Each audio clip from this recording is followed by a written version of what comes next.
Advertiser Meta Ads, ya kalian semua itu ya, itu biasanya rata-rata kalau nge-charge klien itu di angka 2 jutaan. Aku taunya dari mana? Ya dari data dari klien-klien aku ketika mereka curhat pas sesi konsultasi, ataupun dari teman-teman aku yang punya profesi yaitu ya ngejual skill advertisingnya gitu. Tapi di luar sana ada loh mereka yang bisa nge-charge itu jauh lebih gede dari nominal 2 jutaan itu. Berapa itu? Nah, kalau dari pengalaman salah satu klien aku yang berhasil ningkatin fee-nya. Nah, ini orangnya itu dia bisa meningkatkan dari 2 jutaan menjadi 12 jutaan. Ya, anggap aja 12 juta. Nah, itu kenapa mungkin? Karena klien aku itu sudah bisa menguasai skill ataupun pengalaman yang aku sebut namanya adalah ngulik di luar dashboard. Karena hanya dengan cara itu ya, kalau kalian menggeluti Meta Ads, itu yang bisa signifikan memberikan dampak yang signifikan ke dashboardnya klien kamu. Oke, pastinya kalian juga kepengen seperti itu ya, supaya cuan kalian itu bertambah lebih banyak walaupun kalian kerja di rumah sebagai advertiser Meta Ads. Oke, itu yang akan aku sharing di video kali ini, di video terbaru kerja dari rumah.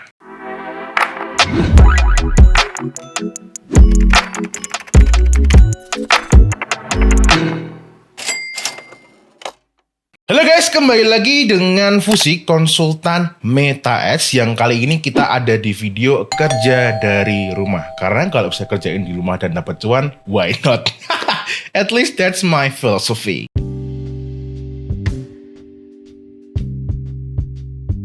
Oke, seperti kita tahu kebanyakan advertiser yang kerjanya di rumah ataupun punya agensi yang punya kantor ya, itu kebanyakan dari mereka hanya sebatas pandai ngulik dashboard atau paham di bagian teknis doang aja. Yang menurut aku itu sudah oke, tapi kenyataannya di luar sana itu hasil signifikan. Maksudnya ketika ngotak-ngatik itu kalau cuma di dashboard ya nggak akan oke-oke amat. Kalau kalian kepengen ngerti faktanya seperti apa, ya kalian bisa coba ubek-ubek di YouTube Fusik. Itu sudah ada beneran datanya faktual. Dan fenomena ini juga makin diperparah ya. Si calon klien kalian yang nyari jasa kalian itu juga ngertinya, oh kalau aku bayar kamu atau bayar jasa Meta Ads kayak gitu ya, itu ya penjualan aku akan menjadi semakin lebih banyak akan meroket karena biasanya klaim-klaimnya juga seperti itu. Padahal kenyataannya kan nggak seperti itu. Sekali lagi itu hanya mungkin kalau apa ya si advertisernya atau agensinya atau kamu itu bisa ngulik di luar dashboard.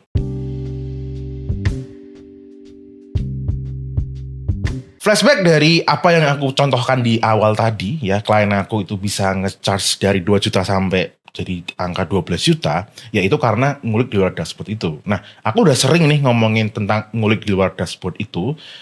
Intinya adalah hasil di dashboard Meta Ads itu nggak pure dipengaruhi karena nyari interest gitu kan, mengganti audiens, mengganti format campaign jadi 1, 3, 4 dan sebagainya kayak bal-balan kayak sepak bola itu enggak.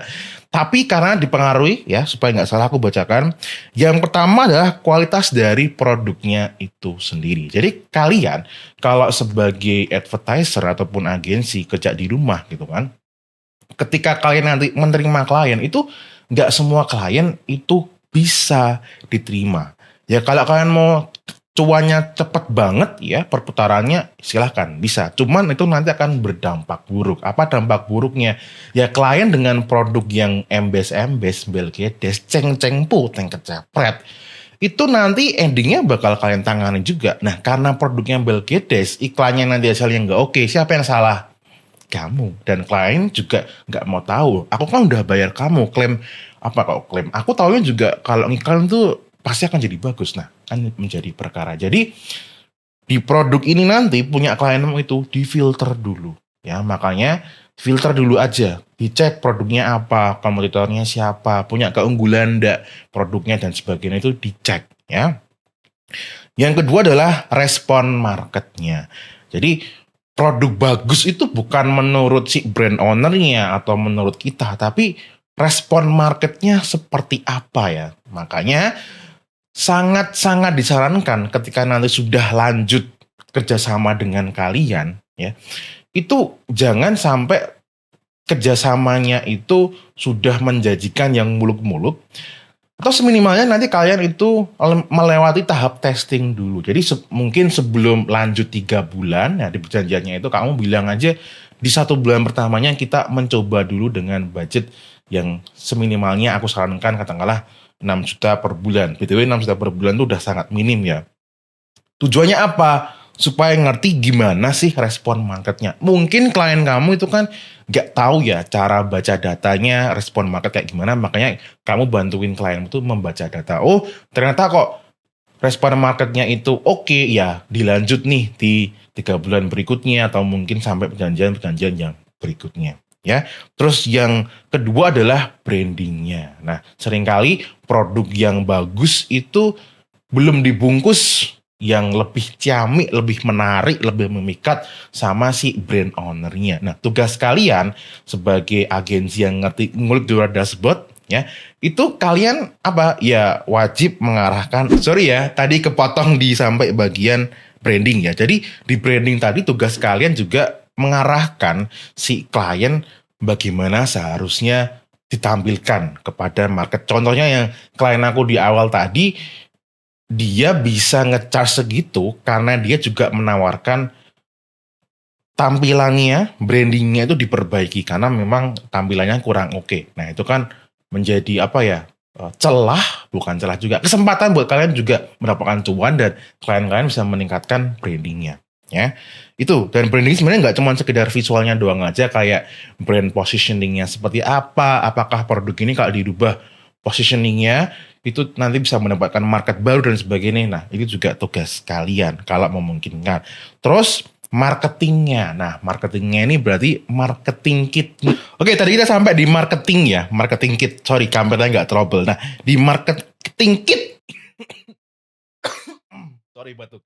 Di marketing kit ini ya, si advertiser itu sebaiknya ya membantu analisa apakah konten iklan yang sekarang digunakan itu oke atau tidak, ya dilihat dari secara klik-kliknya, lalu cost per resultnya berapa kayak gitu. Nah, nanti kalau diperlukan bikin baru, nah nanti si advertisernya bisa buatin skripnya. Kalau bikin konten iklan, kalau konten iklannya gambar ya bisa dibuatkan kayak sebaiknya ditampilkan seperti apa kayak gitu. Terus juga kalau memang kliennya nanti memang butuhnya all in, maksudnya dibuatin semuanya, nah mungkin kalian kalau punya tim yang bisa eksekusi itu juga mungkin, atau mungkin kalian hiring lagi orang yang bisa eksekusi bikin video, begitu ya. Nah, jadi dari tadi berapa? Kualitas produk, respon market, branding, dan marketing, itulah yang mempengaruhi ya hasil di dashboard kalian. Nah, kalau kalian itu mampu ya ngulik itu semua, nah itu kemungkinan di dashboardnya nanti akan bisa jauh lebih baik, lebih signifikan dampaknya kalian nguliknya daripada kalian cuman sebatas ngulik di dashboard doang itu ya. Itu nah, itu semua kalau kalian memang serius mau mempelajari dan kalian mau serius apa ya, meningkatkan fee kalian sebagai agensi, itu aku ada e-course anti dukun series premium ya. Di sini itu ada juga materi tentang kayak branding tuh kayak gimana sih ya dari sudut pandang si advertiser gitu. Caranya testing konten iklan kayak gimana dan sebagainya, budgeting tuh kayak gimana. Terus format-format cara testingnya yang scientific kayak gimana, yang valid dan adil seperti apa. Itu semua ada di Anti Dukun Series yang premium ini ya. Tapi mohon maaf, ini hanya untuk mereka-mereka kaum terpilih, makanya harganya tidak seperti e-course pada umumnya ya. Kalau kalian mau mempelajari tadi semua itu, bisa pelajari di e-course tersebut. Tapi kalau kalian butuhnya konsultasi dengan aku, ya itu nanti ada di video terakhir ini, aku akan infokan tentang itu. Ya, kita lanjut dulu.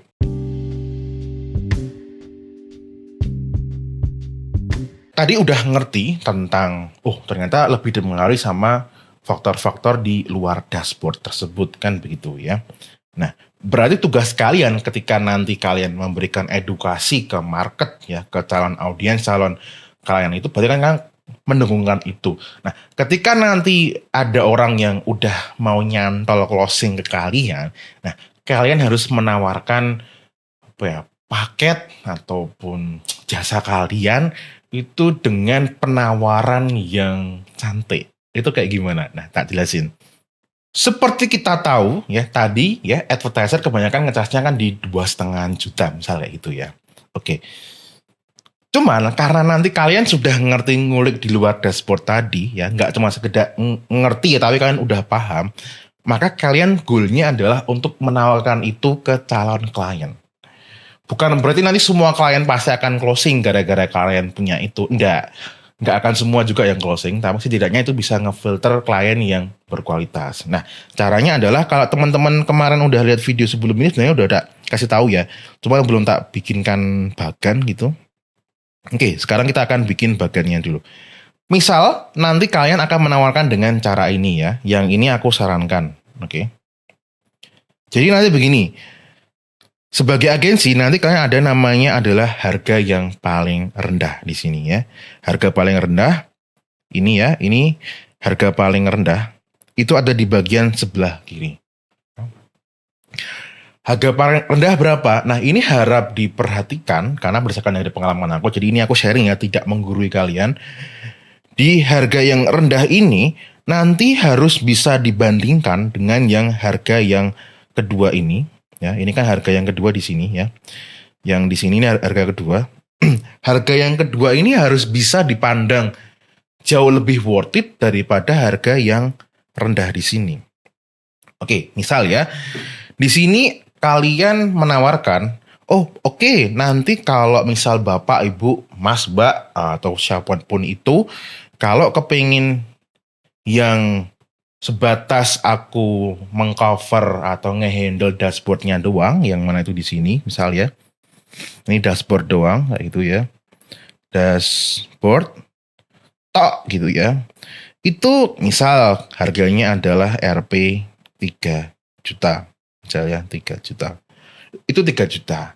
Nah, cuman seperti kita tahu dan seperti aku jelaskan dan pengalaman saya selama ini ya, kalau cuman ngutak-ngatik dashboard doang aja, ya itu nanti kalau misal Bapak Ibu itu punya kebutuhan kepingin memperbaiki iklannya, mau cost per resultnya menjadi jauh lebih bagus, itu sangat kecil kemungkinannya kalau ini. Tapi kalau memang kebutuhannya itu ya silakan. Nah, kepilihan yang kedua itu yang di sini ya. Jadi dashboard juga. Dan di sini plus ngulik di luar dashboard. Misal ngulik di luar dashboard kan misalnya itu ya. Nah, kalau yang di sini nanti juga selain ngulik di luar dashboard juga tak kasih tambahan misal 2 kali sesi Zoom misal. Ya, ini tergantung kalian bikin penawarannya. Nah, kalau ini Bu, Pak, misal, itu start di harga misal di 5 juta. Nah, jadi kan antara dari yang rendah tadi ke yang tengah itu nggak amat jauh-jauh banget ya. Ya, at least ini menurut pengalaman aku ya, harga segitu tuh nggak jauh-jauh amat. Kalau mau kalian bikin mepet juga boleh.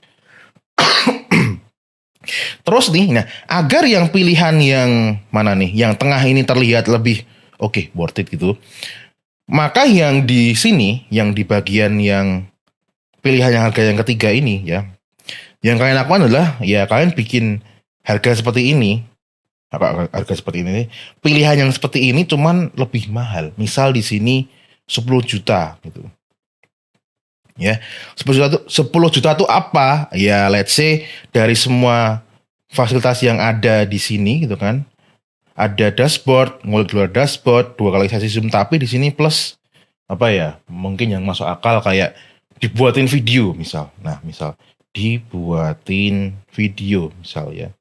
Nah, jadi kalau yang di tengah ini dia ngulik luar dashboard tuh baru sebatas diarahkan doang. Tapi kalau yang di sini, yang di mana, yang ketiga itu benar-benar kayak dibuatin semuanya, dipasrahin ke kamu gitu. Nah, dengan ada 3 pilihan seperti ini, maka akan muncul kemungkinan yang lebih besar orang akan lebih memilih yang mana, yang ini ya.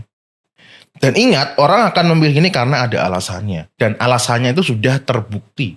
Makanya juga PR kalian nanti brandingnya itu harap digarap, maksudnya branding personal branding kalian kalau kalian personal atau mungkin agensi kalian kalau modelnya adalah agensi yang perusahaan gitu ya. Dan ingat, ini aku tidak menggurui kalian, tidak menjadi seorang mastah ya. Ini pure dari pengalaman aku selama ini kerja dari rumah. Dan ya dari pengalaman tadi, klien aku yang tadi, dan terbukti kan penjualannya dia meningkat. Oke, sesuai janji aku tadi di akhir video ini ya, buat kalian yang kepingin konsultasi terkait kayak gini ya. Jadi kalau kalian itu seorang pemilik agensi, baik personal yang kerja di rumah ataupun agensi yang gede gitu, terus kepengen diperbaiki penawarannya, kepengen dicek apakah ngiklannya bukan iklannya, manajemen iklannya ke klien-klien yang udah bener atau masih ceng-cengpo, masih belgedes, masih kayak dukun, itu kan bisa daftar konsultasi. Jadi nanti biasanya rata-rata mereka konsultasinya sampai 4 kali, dan ini tidak gratis ya teman-teman. Kalau gratis coba kalian carinya ke dinas sosial aja. Kalau di sini berbayar, teman-teman bisa daftarnya di bawah. Dan ketika video ini tayang pada hari Selasa, nanti hari Sabtu tanggal 28 atau hari Minggu ya Pak, 28 Januari itu nanti harganya sudah naik. Kenapa harganya naik? Ya karena pengalamanku naik, wawasanku juga bertambah, jadi nanti ya wajarnya naik ya. Itu juga termasuk materi nanti ya di kerja dari rumah ini. Itu kalau kalian berminat konsultasi seperti ini, silahkan linknya di bawah. Kalau tidak berminat ya silahkan bisa konsumsi video ini, maksimalkan. Nanti semoga juga bisa mendapatkan hasil yang sama. Oke, itu aja di kerja dari rumah untuk video kali ini. Nanti kita akan bersambung lagi di video-video berikutnya. Masih sama di kerja dari rumah ataupun video-video yang lainnya. Gitu ya. As always, may you always live in prosperity. This is Fusik signing off. Bye-bye.